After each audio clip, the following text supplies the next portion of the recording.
নাগরিক পার্টি এনসিপির পক্ষ থেকে আমাদের যেই 5টি সিটি কর্পোরেশনে আমাদের প্রাথমিক মনোনীত প্রার্থী তাদের নাম ঘোষণা করছি।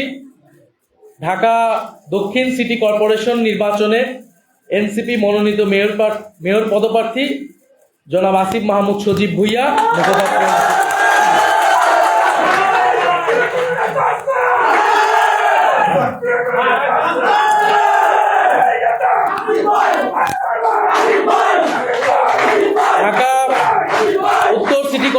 ঢাকা উত্তর সিটি কর্পোরেশন নির্বাচনে এনসিপি মনোনীত মেয়র পদপ্রার্থী জনাব আরিফুল ইসলাম আদিব।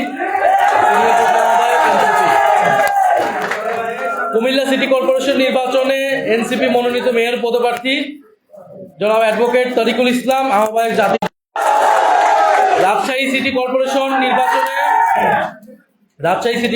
নির্বাচনে এনসিপি মনোনীত মেয়র পদপ্রার্থী মোহাম্মদ মোবাশ্বের আলী, আহ্বায়ক রাজশাহী মহানগর এনসিপি। এবং সর্বশেষ সিলেট সিটি কর্পোরেশন নির্বাচনে এনসিপি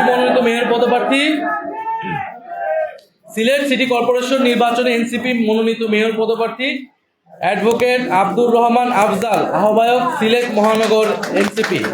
আমরা 5টি সিটি কর্পোরেশনের আমাদের প্রাথমিক তালিকা ঘোষণা করছি এবং আমরা অতি দ্রুত সময়ের মধ্যে আমাদের বাকি সিটি কর্পোরেশন এবং সারা দেশে আমাদের উপজেলা এবং পৌরসভার নামও দ্রুত ঘোষণা করে দেওয়া হবে।